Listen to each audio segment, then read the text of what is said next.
એક એવા અભિનેત્રી જેમણે ગુજરાતી ફિલ્મ ઇન્ડસ્ટ્રીમાં એક અભૂતપૂર્વ યોગદાન આપ્યું અને ગુજરાતી ફિલ્મ ઇન્ડસ્ટ્રીમાં 2 દાયકાઓ સુધી ગુજરાતી પ્રેક્ષકોને મંત્રમુગ્ધ કરનાર એવા સ્નેહલતા વિશે આજે આપણે આ વિડીયોમાં વાત કરવાના છીએ।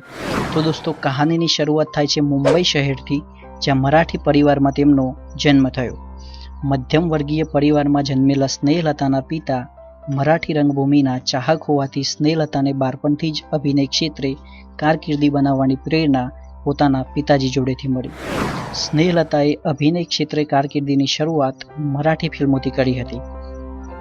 મરાઠી ફિલ્મોમાં અભિનય કર્યા બાદ તેમને ઘણી બધી હિન્દી ફિલ્મોમાં પણ નાના મોટા રોલ કર્યા, જેમ કે 1970માં જોગી મૂવીમાં, 1973માં જય હનુમાન મૂવીમાં, 1974માં અર્ચના અને 1975માં નાટક મૂવીમાં અભિનય કર્યો। આ ઉપરાંત આજ જાલે મુક્તમી નામની મરાઠી મૂવીમાં પણ અભિનય કરી ચૂક્યા છે। આ પછી તેઓ ગુજરાત આવી ગયા અને ગુજરાતી ફિલ્મોમાં ભૂમિકાઓ ભજવવા માંડ્યા। 70ના દાયકામાં ઉપેન્દ્ર ત્રિવેદી અને 80ના દાયકામાં નરેશ કનોડિયા સાથે તેમની જોડી એવી જામી કે રિલીઝ થતી 10માંથી 7 મૂવીમાં તેમની હાજરી અનિવાર્ય ગણાવા લાગી। એ સમયગાળો એટલે કે 70ના દાયકામાં ગુજરાતી અભિનેતા ઉપેન્દ્ર ત્રિવેદી અને સ્નેહલતા આ બંનેની કેમિસ્ટ્રી પણ એવી જામતી કે નામ માત્રથી થિયેટરમાં ખેંચાઈ આવતા દર્શકો અને ટિકિટ માટે પણ પડાપડી થતી। ફિલ્મ કોઈ પણ હોય, કિરદાર કોઈ પણ હોય, પડદા પર ખીલી ઉઠતી આ જોડી। તેમની આ જોડીના દર્શકોમાં ખૂબ લોકપ્રિય થયેલા ફિલ્મોની વાત કરીએ તો રા નવગણ, રાજા ભરથરી, હરિશ્ચંદ્ર તારામતી, શીતલને કાંઠે, વીર માંગરાવારો, હલામણ જેઠવો, ધરતીના અમી, હોંથલ પદમણી, ભાદર તારા વહેતા પાણી, આવી તો કેટલીય ફિલ્મોમાં આ જોડી જોવા મળી છે। ઉપેન્દ્ર અને સ્નેહલતાની આ જોડી જ્યારે પ્રણય કરતા હીરો હિરોઈનની ટોચ પર હતી, ત્યારે જ ફિલ્મ રા નવગણમાં ભાઈ બહેનના કિરદારમાં બતાવાયા હતા। જોકે તે કિરદારમાં બંને દર્શકો દ્વારા વખણાયા પણ ખરા। આ ઉપરાંત 80ના દાયકામાં સ્નેહલતાએ ગુજરાતી ફિલ્મોના મહાનાયક એવા નરેશ કનોડિયા સાથે પણ ફિલ્મોમાં અભિનય કર્યો।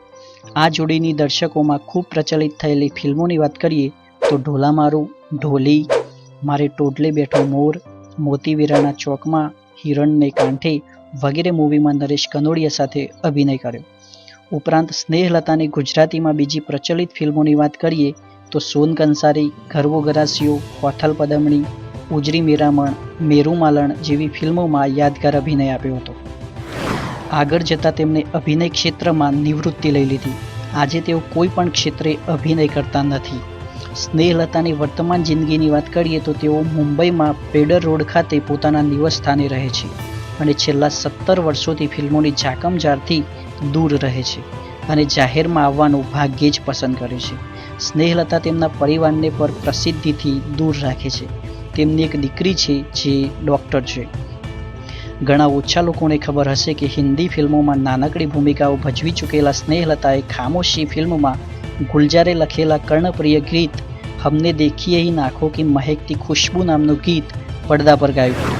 પણ દોસ્તો, દુઃખની વાત તો એ છે કે ગુજરાતી ફિલ્મ ઇન્ડસ્ટ્રીમાં આટલું સરસ યોગદાન આપનાર ઘણા કલાકારોની પાછલી જિંદગી ખૂબ ખરાબ જાય છે અને મીડિયામાં તેમની નોંધ પણ નથી લેવામાં આવતી। તમે જોઈ શકો છો કે આજની આ ફાસ્ટ ઇન્ટરનેટની દુનિયામાં પણ સ્નેહલતા વિશે કોઈ ખાસ માહિતી ગૂગલ કે યુટ્યુબમાં મળતી નથી। તો દોસ્તો, આ વિડીયો હતો સવાયા ગુજરાતીની ઓળખ અને પ્રદાન ધરાવનાર આપના ફેવરેટ અભિનેત્રી સ્નેહલતા વિશે। મારું આ પ્રેઝન્ટેશન ગમ્યું હોય તો વિડીયોને લાઇક, કમેન્ટ અને શેર કરી દેજો અને થઈ શકે તો ચેનલને સબસ્ક્રાઈબ પણ કરી લેજો, કારણ કે આવા ઇન્ફોર્મેશન અને મોટિવેશનલ વિડીયો આ ચેનલમાં આવતા રહેશે। ધન્યવાદ।